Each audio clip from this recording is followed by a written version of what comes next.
सोनिए हीरिए तेरी याद आंदिए, सोनिए हीरिए तेरी याद आंदिए, यूपी पुलिस तेरी पिछवाड़ा बजान दिए। बैंगलोर राइट्स का 1 महीना पूरा हुआ भी नहीं और यहाँ पे दो सेकुलरिज्म का एग्जाम्पल आके बैठा हुआ है। तो चलिए नॉर्मली आगे बढ़ते हैं, क्योंकि सेकुलरिज्म का ड्रग बॉलीवुड इंडस्ट्री में चली गई है। वाला मर्द मर्दानगी पे कलंक, हैवानियत की शक्ल, जितनी तुझ में गर्मी उससे ज्यादा गर्म मेरा कलम, क्यों इतना बेशरम। तो बैंगलोर राइट्स का प्रतिशोध लेने के लिए आसमान से टपक के गिरी एक नन्ही पड़ी उर्फ हीर खान। वैसे ये पिछले 2 साल से हिंदू देव देवी के ऊपर अश्लील टिप्पणियां किए जा रही थी और यहाँ पे इंटॉलरेंट मेजोरिटी चुप थे। कब खून खौलेगा रे तेरा? बड़े बड़े लोगों का नाम लेके रेप थ्रेट्स दिए जा रही थी, बिगेट्री, हेट स्पीच, ये सब चीज भी मशहूर थी। दरअसल ये हुआ कि एक समुदाय की एक ईमानदार लड़की ने किसी दूसरे समुदाय के ऊपर अश्लील बातें, गालियां दी जा रही थी। क्या भारत में इतना ही फ्रीडम ऑफ स्पीच नहीं है क्या? नहीं। तो रॉबिन हुडनी को पुलिस का कुछ डर नहीं था। शाम को #अरेस्ट हीर खान को ट्रेन किया गया है। बाद में जब पुलिस गिरफ्तार कर ली तो अभी वो डरने लग गई है। तो देख लेते हैं इनका प्रेरणा देने वाला कौन है। ये जो 3 शख्स आपको दिख रहे हैं ना, प्रसून वाजपेयी, रवीश कुमार, अभिषार शर्मा, ये तुम्हारे लिए कर रहे हैं। ये सेकुलर हिंदुओं के लिए कर रहे हैं, ये सेकुलर मुसलमानों के लिए कर रहे हैं, ये सेकुलर सरदारों के लिए कर रहे हैं। फटाफट जाओ इनके सेकंड चैनल पर, तुरंत के तुरंत जाओ और जितने भी सेकुलर हैं सब जाकर, जितने भी भारत में रहने वाले लोग हैं सब जाकर इनका चैनल। सेकुलरिज्म का ड्रग थोड़ा ज्यादा चढ़ गया है। इतना सोचते कैसे हो? दूसरे समुदाय के ऊपर गाली देना सेकुलरिज्म ही तो होते हैं। उप्स, सॉरी। किसी दूसरे समुदाय ने अगर हिंदू देव देवी के ऊपर टिप्पणियां करें तो उसको सेकुलरिज्म कहते हैं। ये मैं नहीं कह रहा हूँ, ये वीडियो से पता चल रही है। अब दुकान से सस्ता माल फूक के आओगे तो ऐसा ही नशा चढ़ेगा। हम लोग अगर कुछ बोले तो बैंगलोर राइट्स पार्ट 2 हो जाएगा। अभी तो लिब्रांडो लोग मुंह में सेंटर फ्रूट लेके बैठे हुए हैं, जिससे कोई आर्टिकल या फिर कोई ट्वीट भी आया नहीं है अभी तक, क्योंकि इनके लिए जो फ्रीडम ऑफ स्पीच या राइट ऑफ रिलीजियन बोल के जो चीज होते हैं वो सिर्फ एक ही समुदाय के ऊपर होते हैं। मेजोरिटी के लिए कुछ भी नहीं है। इन लोगों का तो आस्था नाम का कोई चीज भी नहीं होता। अगर हम करें तो करें क्या, बोले तो बोले क्या। अब ऐसे ही एक स्यूडो सेकुलर का एग्जाम्पल देख लेते हैं। ये है बोलता हिंदुस्तान का एक पत्रकार सुष्मिता सिन्हा। इन्होंने उत्तर भारत के हरितालिका तीज के ऊपर कुछ अजीबोगरीब बातें कह दी है। हरितालिका तीज में उत्तर भारत के महिलाएं व्रत रखती हैं और उसके ऊपर कुछ कथाएं बोली जाती है। तो हरितालिका तीज के ऊपर उन्होंने क्या कहा देख लेते हैं। इस रद्दी किताब के लिए मैंने 15 रुपए खर्च किए। अब ये किताब मेरे किसी काम की नहीं है, तो मैं ये सोच रही हूँ कि इसे मैं टिश्यू पेपर की तरह या टॉयलेट पेपर की तरह इस्तेमाल करूं। वैसे बता दूं, ये YouTube चैनल पे बोलती है कि ये नास्तिक है, हिंदू नहीं। फिर उन्होंने अपनी बात रखी और हरितालिका तीज को टॉयलेट पेपर के ऊपर रख के इंस्टा स्टोरी में दे दिया। अगर लोमड़ी जैसे काम करोगे तो शेर का फट्टर खाना तो लाजमी है। मेरे इस विषय के ऊपर 2 बातें हैं। अगर आप किसी फेस्टिवल या रिचुअल्स के ऊपर बिलीव रखते हो तो उसके पनिशमेंट या बेनिफिट्स के ऊपर बिलीव रखो। अगर आप बिलीव भी नहीं करते हो तो उसके ऊपर केयर भी मत करो। पर इसका मतलब यह नहीं कि आप क्रिटिसाइज मत करो, क्रिटिसाइज करो, पर अगर कुछ संख्यक लोग आपको सपोर्ट करे तो ही करो। तो आपका इस चीज के ऊपर क्या राय है, आप प्लीज कमेंट सेक्शन में कमेंट करके बता सकते हैं। बैंगलोर राइट्स और हीर खान की बोली आपको क्या दिखाती है? सेकंड वाला मतलब आज का केस दिखाती है कि कैसे डेमोक्रेटिक तरीके से एक चीज को प्रोटेस्ट किया जाता है और बाद में कानून के हवाले भी कर दिया जाता है। और पहले वाले केस में कैसे एक प्लान ऑर्गेनाइज करके पूरा शहर फूकने के जरिए प्रोटेस्ट किया जाता है। पर आखिर ऐसा क्यों होता है? एक ही देश में 2 टाइप के प्रोटेस्ट कैसे देखने को मिल जाते हैं? ये होते हैं ऑर्गेनाइज्ड रिलीजियन के वजह से। क्या होता है ये ऑर्गेनाइज्ड रिलीजियन? आइए आसान भाषा में देख लेते हैं।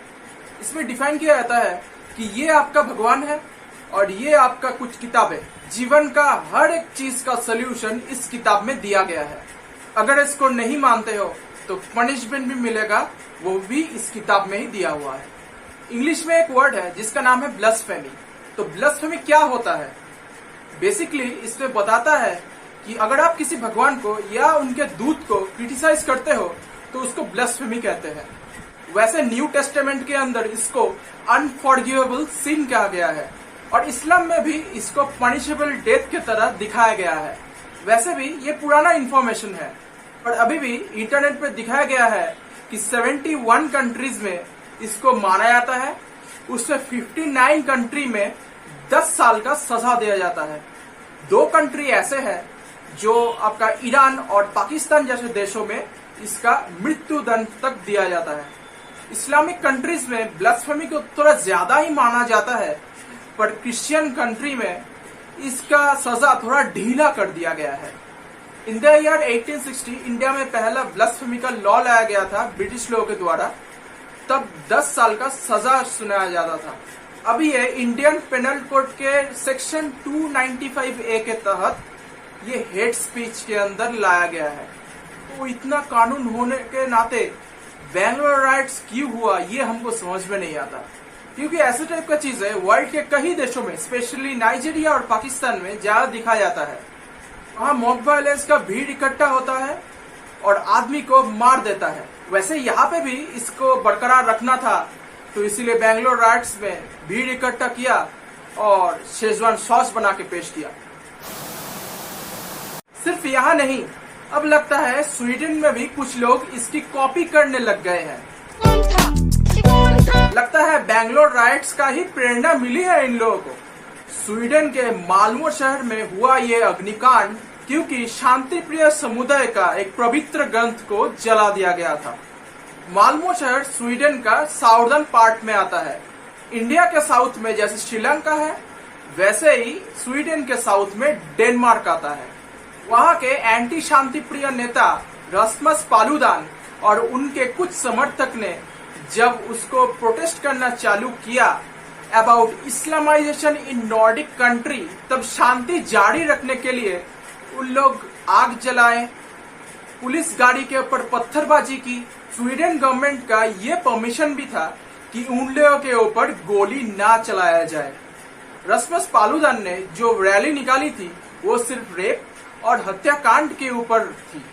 तो आखिरकार उनके पार्टी के ऊपर क्यों आरोप लगाया गया ऐसा? पालुदान एक डेनिश पॉलिटिशियन और लॉयर है जो उनके वहां के फार राइट पार्टी स्टैम पुट्स के नेता है। वो 2017 से यूट्यूब पे एंटी शांति के ऊपर वीडियोस बनाते हैं। उसके बाद रेसिज्म के लिए उनको 3 महीने का सजा भी दिया गया था और 2 साल की बैन लगा दी गई थी। अगर आप स्टैट्स देखोगे तो कनाडा और ऑस्ट्रेलिया के बाद सबसे ज्यादा सेफ देशों में माना जाता है वो है स्वीडन।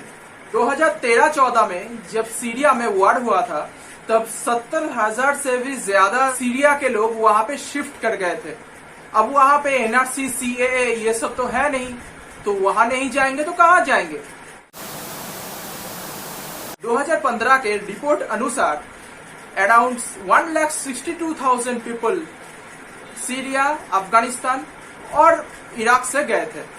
2019 में स्वीडन की विदेश मंत्री एन लिन ने कश्मीर में इंटरनेट बैन उठाने का बात बोली थी। आज मैं एक ही चीज बोलना चाहूंगा कि अभी आपके उधर सोशल मीडिया काम कर रही है? म्यूजिक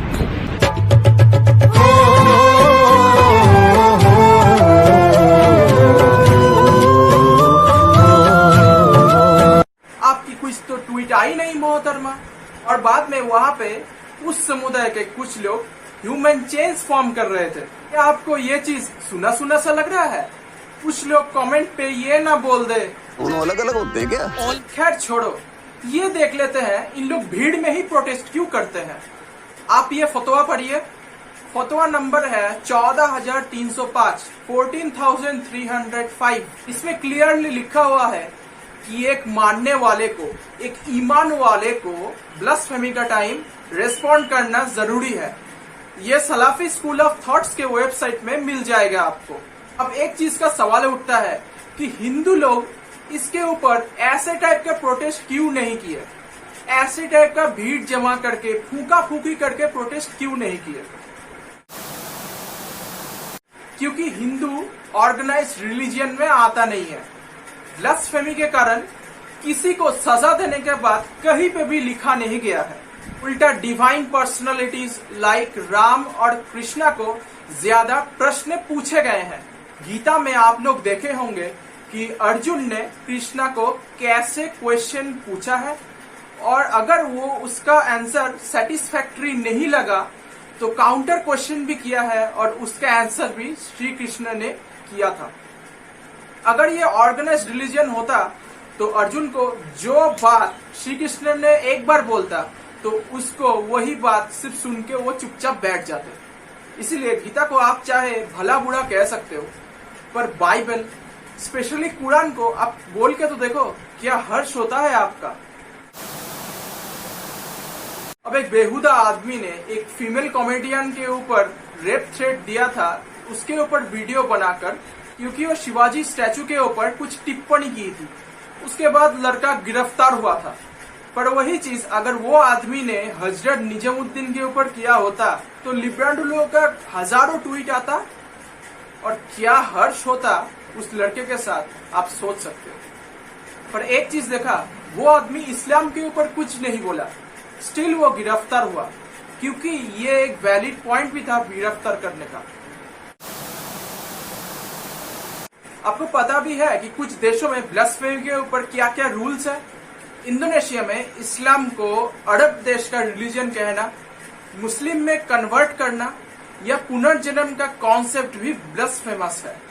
मलेशिया में योगा करना ब्लास्फेमस है। मलेशिया में नॉन मुस्लिम लोग अगर वो वर्ड कह दे तो वो भी ब्लास्फेमी के अंदर पकड़ा जाता है।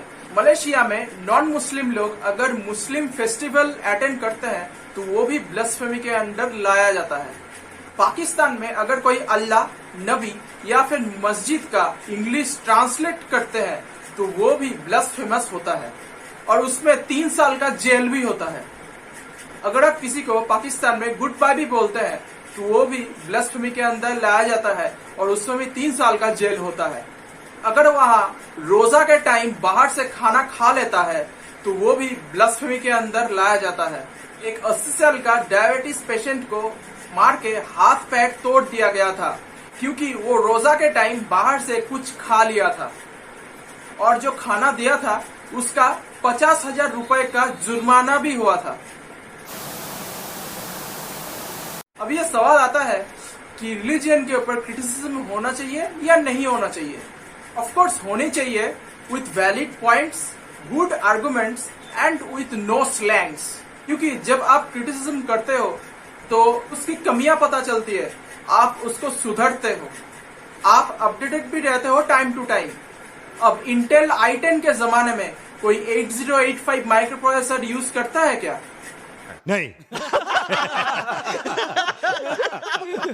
अब शुभम मिश्रा या हीर खान को देख लेते हैं। इन लोगों का मानना है कि इन लोगों का समुदाय खतरे में है। कुछ दिन पहले टेररिस्ट का गुरु जाकिर नायक ने भी बोला था कि मुस्लिम लोगों को अगर बचना है तो केरला में शिफ्ट हो जाएं। अब ऐसे टाइप का बात करोगे तो डर तो लगेगा ही सबको। एक अफवाह ऐसी फैली थी कि मोदी जी के आने के बाद इंडिया में मुस्लिम लोगों का रहना बहुत दर्दनाक हो जाएगा, और प्रूफ के लिए एक डेटा भी दिखाया गया था, इंटरनेशनल न्यूज को स्प्रेड भी किया गया था और इंडिया की बहुत बदनामी भी हुई थी। पर 2019 के इलेक्शन के बाद ये डेटा डिलीट कर दी गई। अब मानो या चाहे ना मानो, दूसरे समुदाय के लोगों को बिजली, जनधन, आयुष्मान भारत जैसे प्रकल्पों में बहुत बेनिफिट हुआ है। तो इसलिए यही कहना था कि अपने ऊपर थोड़ा रिफॉर्म लाइए, कानून का इस्तेमाल कीजिए, शहर जलाने का नहीं। तो आपको ये वीडियो कैसी लगी आप प्लीज कमेंट करके बताइए। लाइक करना मत भूलना, दोस्तों के साथ शेयर करो और चैनल को सब्सक्राइब करो। बेल नोटिफिकेशन को प्रेस कर देना कि आगे भी ऐसे टाइप के वीडियोस का नोटिफिकेशन आपको मिलते रहे। तो तब तक के लिए जय हिंद, वंदे मातरम।